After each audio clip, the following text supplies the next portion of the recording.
In the small town of Courquelle, where the sun always rose at an angle that made shadows dance like demented jesters, lived a peculiar old man named Professor Pumpernickel. He was known for his outrageous experiments conducted in a ramshackle laboratory that looked like it had been assembled from bits of other laboratories that had exploded. One dreary Tuesday, when the sky was the color of oversteeped tea, and the cows in the nearby fields mooed in unsettling harmony, Professor Pumpernickel announced to his skeptical neighbor, Mrs. Tumblethorne, that he had invented a machine capable of swapping people's dreams. "You mean to tell me, Mrs. Tumblethorne spluttered, that you've built a contraption that can pluck dreams from one person's noggin and stuff them into another's like jelly into a donut?" "Exactly," exclaimed the professor, his bushy eyebrows bouncing with excitement. "Would you care to be my first volunteer?" Mrs. Tumblethorne, despite her initial skepticism, found herself enticed by the promise of swapping her dreams of endless carrot gardens for something a bit more exotic, like sailing on a sea of custard,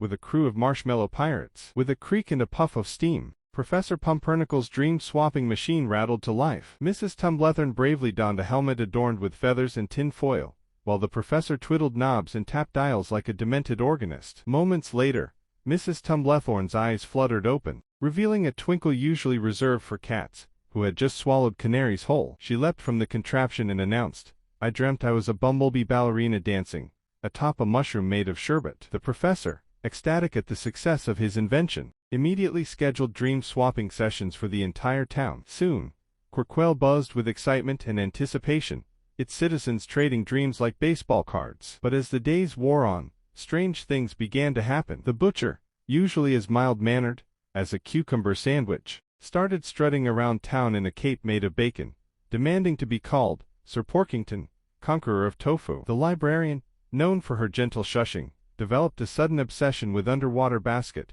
weaving and insisted on conducting all business from within a large fish tank. Even Professor Pumpernickel himself began to exhibit peculiar behavior. He was spotted wandering the streets in mismatched socks, muttering about reverse engineering the dreams of penguins to harness their cold-resistant powers for toaster technology. By the time the town council convened an emergency meeting in the upside-down church on the hill, built that way, legend had it, to keep the ghosts from getting bored, chaos reigned supreme. Citizens clamored to have their original dreams returned, fearing that their newfound nocturnal adventures might soon result in a town-wide outbreak of spontaneous polka dancing or a plague of flying monkeys. In the end, Professor Pumpernickel reluctantly dismantled his dream-swapping machine, returning Courquelle to its previous state of charming eccentricity. Mrs. Tumblethorne resumed her carrot garden dreams, the butcher reverted to his cucumber sandwich demeanor, and the librarian swore off fish tanks forever. As for the professor, he retired to his laboratory, pondering his next invention. Rumor has it he's now working on a device to translate the language of clouds into limericks. But that's a story for another day in the delightfully peculiar town of Courquelle.